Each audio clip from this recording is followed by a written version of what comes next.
So I was going to have the C14S content as part of the final general overview of the case, but as I got to tinkering with this one, there is just so much that you can do with it. So I think this topic, it absolutely deserves its own little segment before we get to that point.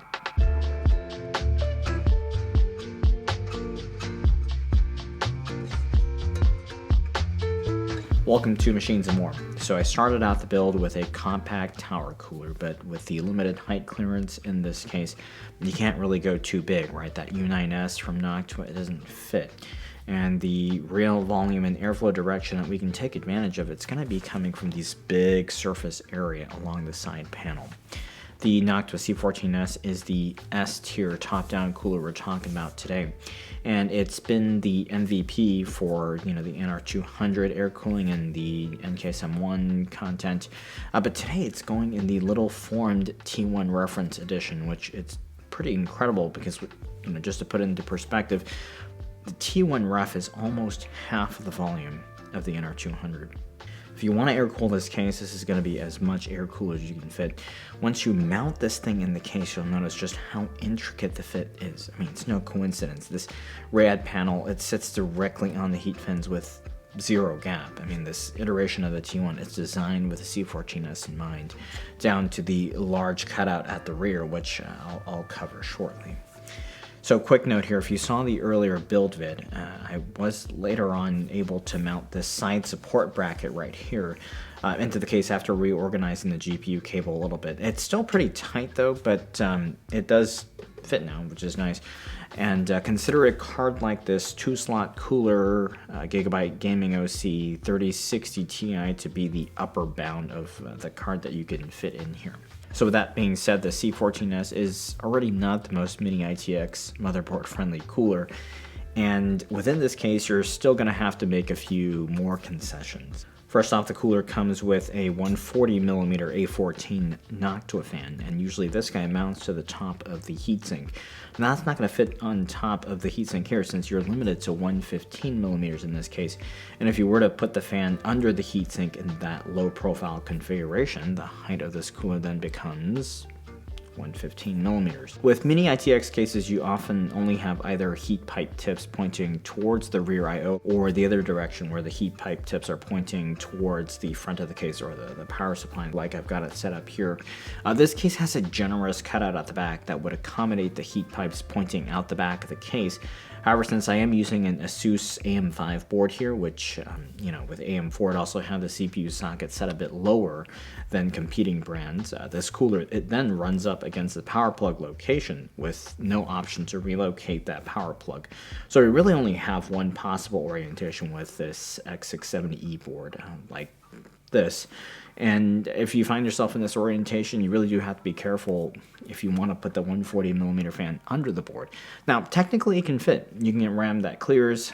This kit I've got here is 35mm, and we still have a little bit less than a centimeter from what I measured, but it's actually quite difficult to get the 24-pin cable to sit flush enough to stay out of the fan.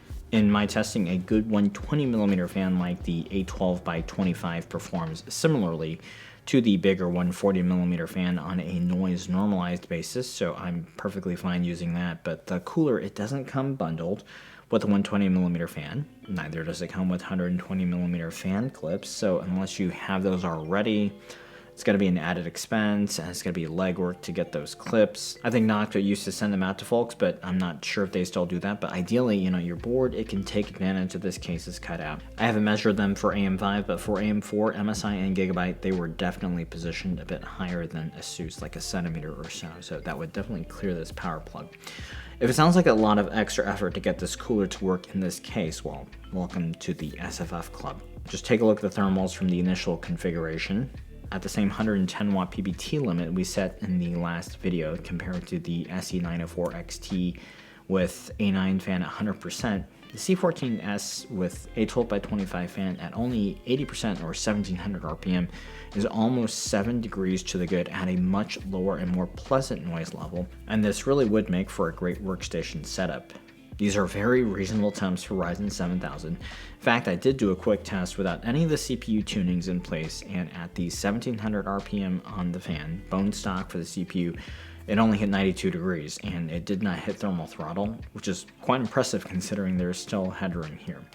For gaming, I had tested noise optimized with the A9 dialed back to 80%, and I got that set up to where it was actually perfectly acceptable for gaming. Compared to the C14S, also in this inverted case position with the GPU fans facing up for maximum GPU cooling, there's almost a 10-degree gap because the heatsink mass and the direction of airflow for the C14S, it's a lot better at resisting the impact from the GPU in a combined scenario. Now, I definitely would still keep this case in the inverted position because in the other direction, the GPU is really not going to draw any air.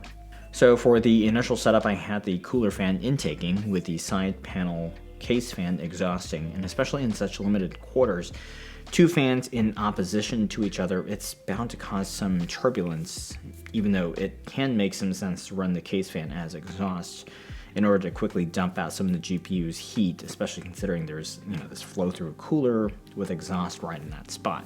And flipping that fan around, you're going to see a little impact to the CPU-only testing, which is good. But for the combined scenario, we'll see more of an impact from the streamlined intake, or the so-called positive pressure setup, because instead of re-intaking some of the GPU exhaust that was just expelled by the case fan, by taking that back into the heatsink straight away, it's now being forced straight out the top. Of course, because this airflow is now a bit more passive for the GPU's exhaust, you do see higher GPU temps in this case.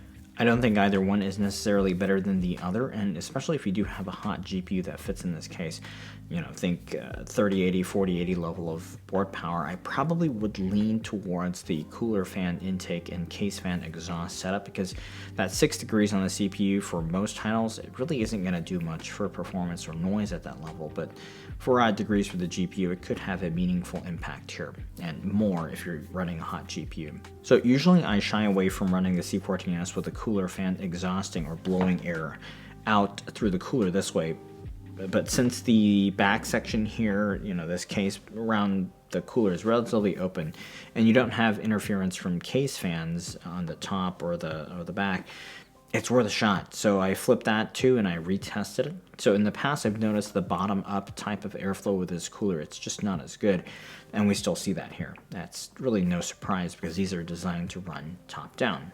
In the combined scenario, however, both fans exhausting, it's very much a viable configuration if you want to trade off even more CPU thermals to get GPU thermals, and you could make an argument really for any of these three, although one option, that one with the turbulent option for the bottom-up airflow, that's clearly superseded here. So TLDR, if it's more of a workstation CPU focused build, your case and cooler fan intake from the side panel. For a hot GPU or gaming setup, run both fans exhausting, and the sort of in-between option like I would go with, that would be the case fan intaking and the cooler fan exhausting. So it isn't a cheap or hassle-free setup though, and I think that unless you have a power-hungry CPU and this happens to be a workstation build, it might not be worth it to you, even if you can't find a suitable low tower like the 904 XT or an SS110, a simple top-down cooler like the Noctua L12S with a fan on top. It can work adequately for a gaming-focused setup here, but when you put these two together, it's quite sweet since they were made for each other. Well, at least the T1 ref was. So I hope you found this content on the C14S helpful. If so, please give a like. The links are down below. Subscribe if you haven't already. Thank you for watching.